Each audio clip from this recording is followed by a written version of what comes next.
Hi guys, I'm Krishna and welcome to Frontlines media's Krishna talks. And TCS BPS role గురించి interview అయితే start అవుతుంది. So దానికోసం ఏంటంటే చాలామంది స్టూడెంట్స్ ఆ రోల్ ఏంటి, వర్క్ ఎలా ఉంటుంది, లేకపోతే శాలరీ ఎంత, అండ్ ఇంటర్వ్యూకి ఎలా ప్రిపేర్ అవ్వాలి అనే క్వశ్చన్స్ మనల్ని ఎప్పటి నుంచో అడుగుతున్నారు. సో దాని గురించే ఈ వీడియో అనమాట. So let's get in to the topic. First thing వచ్చేసి బీపీఎస్ రోల్కి బీపీఓకి తేడా ఏంటో మనం తెలుసుకోవాలి. అంటే బీపీఎస్ రోల్ అంటే కంప్లీట్లీ ఇది కాల్ సెంటర్ జాబా అని. సో దీనికి ఒక చిన్న ఎగ్జాంపుల్ తీసుకుంటాను. ఫర్ సపోజ్ మీకు స్టేట్ బ్యాంక్ ఉంది, ఓకే. స్టేట్ బ్యాంక్ మీకు యాజ్ అ కస్టమర్ మీకు ఏదో ఒక ఇష్యూ వచ్చింది స్టేట్ బ్యాంక్లో. మీరు ఏం చేస్తారు? కస్టమర్ సర్వీస్ నెంబర్కి కాల్ చేస్తారు. అక్కడ వాళ్ళు ఏం చేస్తారంటే నేను మీకు ఏ విధంగా సహాయపడగలను అని చెప్పి అడిగి మీకున్న క్వైరీస్, అంటే ట్రాన్సాక్షన్ ఫెయిల్ అయింది, డబ్బులు వెనక్కి రాలేదు, సో ఏం చేయాలి అంటే వాళ్ళు ఎస్కలేట్ చేస్తారు. అంటే హియర్ ఒక కస్టమర్గా మీరు డైరెక్ట్గా స్టేట్ బ్యాంక్కి సంబంధించిన కస్టమర్ సపోర్ట్ అసోసియేట్తో మాట్లాడుతున్నారు. బట్ ఇక్కడ ఎలా ఉంటుంది, వాట్ బీపీఎస్ డూ అంటే స్టేట్ బ్యాంక్కి టీసీఎస్ వాళ్ళు ఒక కాంట్రాక్ట్ ఇస్తారు. ఏంటి అంటే మాకు ఒక యాప్ మీరు డెవలప్ చేశారు. ఫర్ సపోజ్ స్టేట్ బ్యాంక్కి యోనో అనే యాప్ టీసీఎస్ డెవలప్ చేసింది అనుకుందాం. ఏం చేస్తారంటే దీనికి కావాల్సిన యోనో బ్యాంక్కి చాలామంది టీం అయితే కావాలి, డెవలపర్స్ కావాలి, టెస్టర్స్ కావాలి, అలాగే సపోర్ట్ రోల్స్ కావాలి. ఈ సపోర్ట్ రోల్స్లోనే బీపీఎస్ వాళ్ళు వర్క్ చేస్తారు.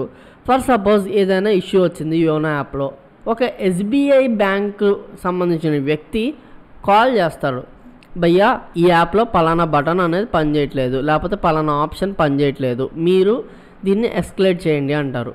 అప్పుడు మీరు ఏం చేస్తారంటే ఒక బీపీఎస్ అనే పర్సన్ ఒక టికెట్ రైజ్ చేస్తాడు. ఆ టికెట్ ఏంటి అంటే భయ్యా ఈ ఇష్యూ వచ్చింది, ఇది ఎవరికి పంపాలి అంటే ఇది టెస్టింగ్లో వచ్చిందా, డెవలపింగ్లో వచ్చిందా, లేకపోతే సర్వర్ సైడ్ వచ్చిందా, అవన్నీ చూసి మీరు వాళ్ళకి పంపాలన్నమాట. అంటే ఆ ఇష్యూని వాళ్ళకి తెలియజేయాలి. అది ఒక బీపీఎస్గా మీ రోల్. సో పూర్తిగా కస్టమర్ సర్వీస్ జాబ్ అయితే కాదు, టెక్నికల్ ఆస్పెక్ట్స్ మీద ఎక్కువగా మీరు ఎంటర్ అయితే అవ్వరు, but a kind of trouble shooting అనమాట ఇది. సో దీని ద్వారా ఏంటంటే అంటే ఒక బీపీఓ రోల్ నుంచి ఐటీకి వెళ్ళడానికి ఎంతో కొంత టఫ్ అవ్వచ్చు, కానీ బీపీఎస్ నుంచి ఐటీకి వెళ్ళడానికి చాలా వేస్ అయితే ఉంటాయన్నమాట. సో ఈ పరంగా చూసుకుంటే BPS is a good role అని నేనైతే చెప్తున్నాను, okay. And in hand salary వచ్చేసి మనకి 14,500 నుంచి 16,000 వరకు రావచ్చు, బేస్డ్ ఆన్ యువర్ పర్ఫార్మెన్స్ కావచ్చు, లేకపోతే తర్వాత ఇంక్రిమెంట్ వచ్చాక 3 lakhs 3 LPA ప్యాకేజ్ అయితే అవ్వచ్చు అనమాట after the bond period. So ఈ పరంగా మనకి ఇన్ హ్యాండ్ శాలరీ అనేది ఉంటుంది. అండ్ ఇంటర్వ్యూ క్వశ్చన్స్ వచ్చేసి చాలా బేసిక్ ఉంటాయి అనమాట. అంటే మీకు టెక్నికల్ క్వైరీస్ అయితే ఉండవు, బట్ మీ పర్సనల్ క్వశ్చన్స్ అయితే చాలా ఉంటాయి. సో ఫస్ట్ థింగ్ ఎప్పుడు కూడా మన సెల్ఫ్ ఇంట్రడక్షన్ అయితే ఉంటుంది.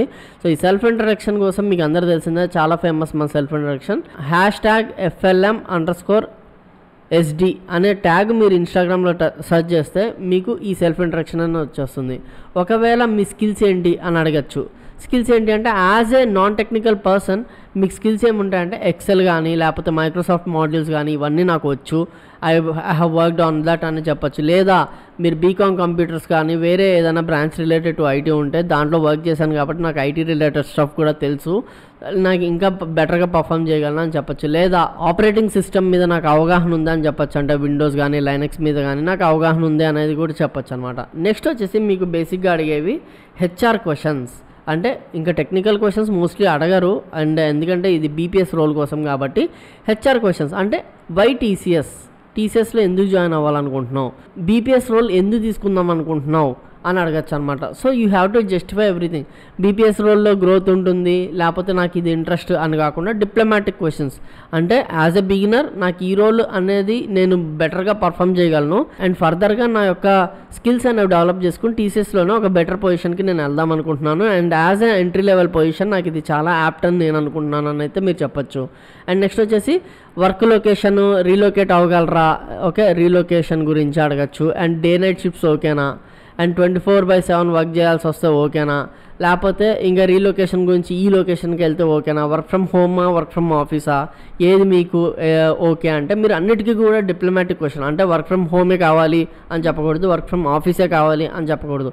As per company guidelines work from home అయినా పర్లేదు, వర్క్ ఫ్రమ్ ఆఫీస్ అయినా పర్లేదు, ఎక్కడ ఉంటే నేను వర్క్ సరిగ్గా పర్ఫామ్ చేయగలుగుతాను అని మీకు అనిపిస్తే నాకు అదే అసైన్ చేయండి అనొచ్చు.